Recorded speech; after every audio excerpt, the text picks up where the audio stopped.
అధ్యక్ష మీరు చూసినట్టయితే కేంద్ర ప్రభుత్వము ఈ రాష్ట్రం మీద ఎంత వివక్ష చూపిస్తుందని చెప్పడానికి నేను ఒక విషయాన్ని మీకు చూపిస్తా అధ్యక్ష. రోడ్ మ్యాప్ తయారు చేసింది కేంద్ర ప్రభుత్వం, ఒక రోడ్ మ్యాప్ తయారు చేసింది.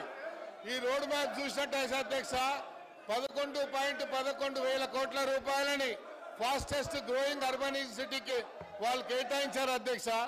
దీంట్లో మీరు చూసినట్టయితే అధ్యక్ష హైదరాబాద్ సిటీ, హైదరాబాద్ మీరు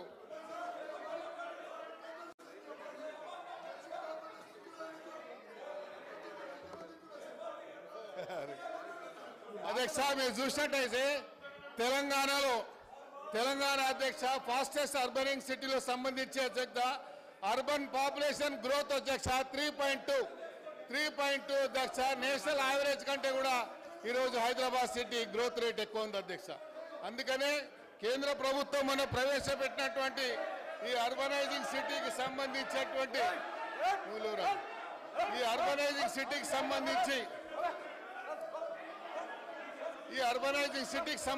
కేంద్ర ప్రభుత్వము ప్రవేశపెట్టినటువంటి బడ్జెట్లో కూడా హైదరాబాద్ సిటీని కూడా సవతి తల్లి ప్రేమ చూపించిందని చెప్పడానికి ఇది కూడా ఒక నిదర్శనం అధ్యక్ష. మీరు చూసినట్టయితే అధ్యక్ష మీరు చూసినట్టయితే మొన్న కేంద్ర ప్రభుత్వం 2024-25 ఇయర్స్ కు సంబంధించినటువంటి allocation of the net proceeding of the union tax సంబంధించి allotment based on the 15th finance commission అధ్యక్ష రికమెండేషన్ ఒకటి ఇచ్చింది. ఆ 15th ఫైనాన్స్ కమిషన్ రికమెండేషన్లో కూడా ఈ హైదరాబాద్ సిటీకి సంబంధించి కూడా ఎక్కడ ఒక్క రూపాయి కూడా కేటాయించలేదు అధ్యక్ష. కాబట్టి మేము గౌరవ ముఖ్యమంత్రి గారిని కోరుతా ఉన్నాం, ఈరోజు హైదరాబాద్ సిటీలో ఉన్నటువంటి ప్రధానమైనటువంటి సమస్యలు అధ్యక్ష, ఈ హైదరాబాద్ సిటీకి సంబంధించినటువంటి సమస్యల మీద చెప్పాల్సినటువంటి బాధ్యత మాకుంది.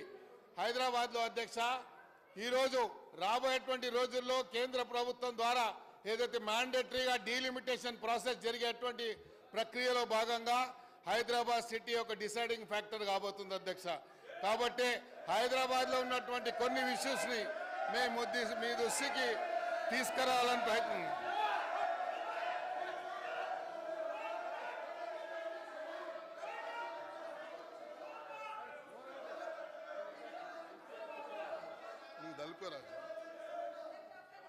అధ్యక్ష ఈరోజు హైదరాబాద్లో ఉన్నటువంటి అధ్యక్ష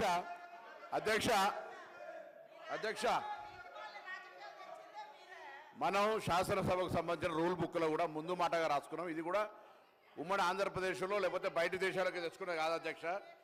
ఈ ముందు మాటలో రాసుకున్న దాని ప్రకారంగా మనం తెలంగాణ రాష్ట్రం భారత యూనియన్లో 29వ రాష్ట్రంగా 2014 జూన్ 2వ తేదీన ఆవిర్భవించింది. నూతన రాష్ట్రం ఏర్పాటైన పర్యవసనంగా తెలంగాణ రాష్ట్ర శాసనసభకు చెందిన నియమముల కమిటీ రాష్ట్రసభ ఆవశ్యకత గురించి సంబంధించి 2014 ఆంధ్రప్రదేశ్ పునర్వ్యవస్థీకరణ చట్టంలో గల నిబంధనల దృష్ట్యా మునుపటి ఉమ్మడి ఆంధ్రప్రదేశ్లో రాష్ట్ర కార్యవిధాన మరియు కార్యక్రమ నిర్వహణ నియమాలు మరియు లోక్సభ కార్యవిధాన మరియు కార్యక్రమ నిర్వహణ నియమాలను పరిశీలించింది. పలుమార్లు సంప్రదింపులు జరిపిన తర్వాత మార్చి 18, 2015 నాడు కొత్తగా దీన్ని బుక్లో అమలులోకి తీసుకొచ్చారు అధ్యక్ష. దీనిలో భాగంగా 316 పేజీ నెంబర్ 128లో చెప్పినట్టుగా సభలో మాట్లాడినప్పుడు నిశ్శబ్దంగా ఉండాలి, లేకపోతే కార్యకలాపం ఆటించగలిగించదు, హేళన ధనులు చేయరాదు అధ్యక్ష. ఇక్కడ అటువంటి పరిస్థితి కలుగుతూ ఉంటుంటే నేను పొద్దున కూడా మీకు చెప్పిన అధ్యక్ష, ఒక గౌరవ శాసనసభ్యురాలు మంత్రికి సంబంధించినటువంటి వీడియో మార్ఫింగ్ చేసినప్పుడు మీరు కేసు పెడతారు. నేను అటువంటి వాళ్ళకి ఒక టాడా కేసు ఉంటుంది. అటువంటి వాళ్ళకి సంబంధించిన వాళ్ళు ఇక్కడ సభ్యులుగానే ఉన్నటువంటి వాళ్ళే. కాబట్టి దయచేసి మీరు మళ్ళీ కూడా కొడతాను ఈ యొక్క ప్రకారంగా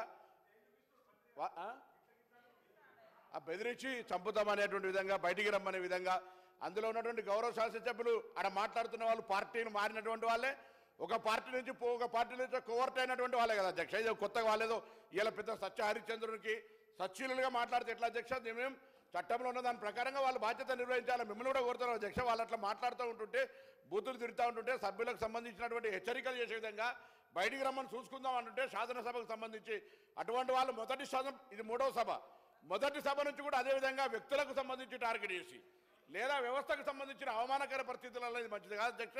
దయచేసి నేను శాసనసభ వ్యవహారాల మంత్రి గారు లేరు, కానీ మీరే దయచేసి ఇవాళ ఈ అంశానికి సంబంధించి రూల్ బుక్ కావచ్చు, ముందు మాట కావచ్చు, మనం ఈ చట్టాన్ని 2018లో ఆనాటి గౌరవ ముఖ్యమంత్రి అనుకుంటున్నాడు కేసీఆర్ గారు, ఇలా మాజీ ముఖ్యమంత్రి వారు తప్ప శాసనసభ వ్యవహారాలకు సంబంధించిన విషయం అధ్యక్ష. ఇది ఇలా మనోడే